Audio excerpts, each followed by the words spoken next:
Hey guys, Aaron here, and welcome back to another video, where in this one I'm going to be explaining 4 tips in Bee Swarm Simulator, only because I'm not a full pro yet, but what I've learned so far, that's the tips I'm going to explain. So, if you haven't already, do leave a like and subscribe with bell notification, as we're trying to hit our goal of 1,000 subscribers before the end of the year, and if you did, that would be amazing, and let's get straight into it. Alright, so the first thing I want to talk about is the ticket bees.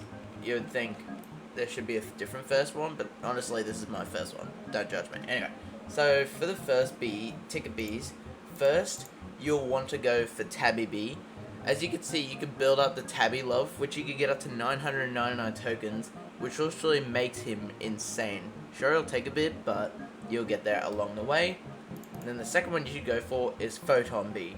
Really good for getting pollen, especially his token, which is basically like a light rain or whatever it is. I don't even know what it actually is. Fire beams, sorry, wrong name.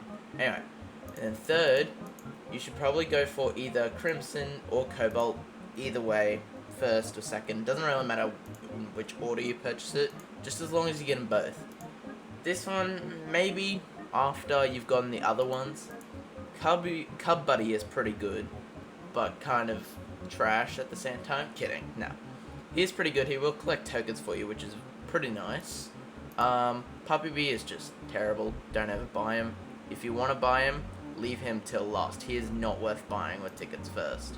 Then up here we have Gummy Bee, which is 2,500 gumdrops. And the best way to do it is either just collect him from sprouts or something, or you just make them with fruits. But for beginning, it's probably best to save the fruits, because you're going to need them for like future missions, especially for Mother Bear. And the final bee I could think of is Vicious Bee. So for Vicious Bee, you'll need 250 stingers, which honestly, they're not too hard to get. It'll just take a little bit. So every single time it goes nighttime, look around each field, well, not every field, it's only in certain ones, so it's in rose, strawberry, spider, bamboo, clover, mountaintop, cactus, pumpkin, pine tree, or pepper field. They're the only ones they'll be in, and yeah, the normal Vicious Bee will give you about 1 to 3 stingers, but if you get the gifted one, it gives, sometimes it can give more than 10, which is pretty good, which I've had once. But every night, look for Vicious Bee and get the stingers. So for tip number 2, missions are the most important thing in this. Well, actually, they're probably not the most important thing, but they're one of the most important things. So when you do missions, you complete them and you get rewards and all that. When you get further into the game, you'll unlock more bears, and they each give you different missions. So I suggest claiming every single mission you can grab, because in time, so just say you're doing Black Bear's mission and you gotta collect like 10,000 pollen from the dandelion field, and just say another bear's mission is collect white pollen, you can get both of those done at the same time instead of just doing one. So if you just claim one bear's mission and you don't claim any of the others, then you're just kind of wasting time, honestly. So it's best to grab them all, which I think so far I've unlocked 1, 2, 3, 4, 5, 6.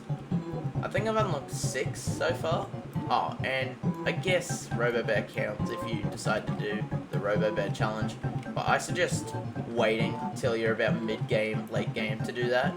But for now, just claim every mission, do all those. You'll get a lot of honey and items for it. So I forgot to include Dapper Bear and 3 bees that also give missions as well. And for the third and final, I want to talk about the items you should buy in each of the shops. So for this one, for the bags, you can just go one by one, which is pretty good. For this one, if you want to unlock Commander Chick, get the clippers. They will cut the thingo that's in the way, and then you'll be able to do that, which it starts at level 1 and goes to whatever. And then try to get the vacuum cleaner. It's actually pretty good for a starter. And then the next field, you'll go to number 10, I believe. Yep, you'll go to number 10. So let me go up here, go to the shop here. The bag's kind of the same, but for this, I would suggest maybe the Super Scooper first. Probably skip the pulse, it's not that good. Electromagnet's not bad, neither are the scissors, but the Honey Dipper is what you want to get, or try to get, as your last one obviously. And then, also there is a parachute in this one as well. If I go back, you can get this one if you don't if you want to be able to glide on top of other things to get royal jellies, I suggest getting this first, just in case. And then when you get 5 million honey, which I'll show you shortly, you could get another glider. And then after the items, you could go for the propeller hat, which is pretty good. Gets you jump power, defense, and all that. I suggest the best ones to go for are probably the ones that help with capacity and all that, if you're just trying to grow faster, which is what I did. And then get the belt bag, get the hiking boots, and you can buy a paper planner if you want, I guess, sure. And then after this one, you'll have 2 other stores, the Blue Hive and Red Hive. But honestly, I'd rather not go to those for now until you know which hive you want to choose, which do not choose that early game. That is a terrible idea. Wait till you get later into the game. I'm not even late enough in the game to choose what hive, even though I do want to be a red hive. But anyway, so the next store will be the 25B store. The rake is pretty good. Never ever buy this. This is pathetic. This is garbage. Skip that. Get the beekeeper's boots. They are really good. The beekeeper's mask is also really good. Just get all of this. And the dipper. It's 150 million. I know that's a lot, but it is so worth it. And same with the porcelain Porto hive, which is amazing. And then here's the other glider. So basically it's just got a speed boost, which is a lot faster, obviously. So it'll get you more royal jelly easier if there's if they're in a high place or something. And then hive slots. Make sure to get these because I think the max amount of slots is, I don't actually know. I'm not even close to a max hive yet. But whenever you can, try to buy some hive slots. Even if you get the same bees, just buy them. The bees will be worth it in the end, so you can level them up as you go on and on. And then that's it for this store.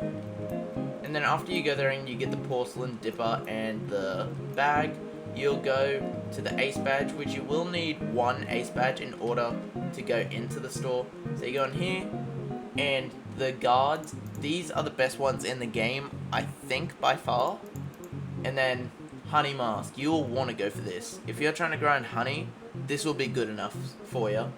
Because one of its abilities, I guess, I think it's if you get 20 tokens of some sort, it like drops a lot of honey, which gives about, I don't know the exact amount, but I guess you could just find it on a video or something. And then the belt. This one is pretty good for the start, and it's got 150,000 capacity. I would go for this too. Just go for every single thing in this store. And then after that, you hopefully will have 35 bees by then, which has the last zone, which has some decent stuff. So let me get over there and I'll let you know shortly. Right, so the next best things to go for are in this store, which you'll have the petal wand. But to get a spirit petal, you gotta complete 10 of Spirit Bear's quests. I think she has 30 in total. So every 10 quests, you'll get 1 spirit petal. The first one you should use on petal wand. The second one you use on the wind shrine, which is just up here, if I can climb. Just up there, you donate that. And you keep donating cloud vials until you get lucky enough to get Windy Bee. And then for the third one, you should go for the petal belt, even though that's going to take a long time. I wouldn't really worry about the petal planter unless you're full on serious about going full grind mode, I guess, sure. And then the final thing is with the backpack, there is one better one, but first you got to defeat the coconut crab, and once you do, this will unlock, and then inside will be a coconut canister, which has more storage than all of the others. And that is probably the best stuff to buy in the game. And there is one more tip as well. So if you go to settings, you have promo codes. Do not use them all straight away. If you do, you're an idiot. Like seriously, do not. Let the game go by itself. There are a couple you can use, which I do have a video, which I'll link in the description, where it says all the codes and what they give. There are some you should use at the beginning, which gives like 5,000 honey or something, just to help you start out. But do not use the codes that help for like Pumpkin Field and all that. Save those for later missions, because that's when it'll become useful and more help. So guys, I hope you enjoyed these tips. If you did, make sure to leave a like and comment down below if they were helpful or not. And I will see you all in the next video. See you guys.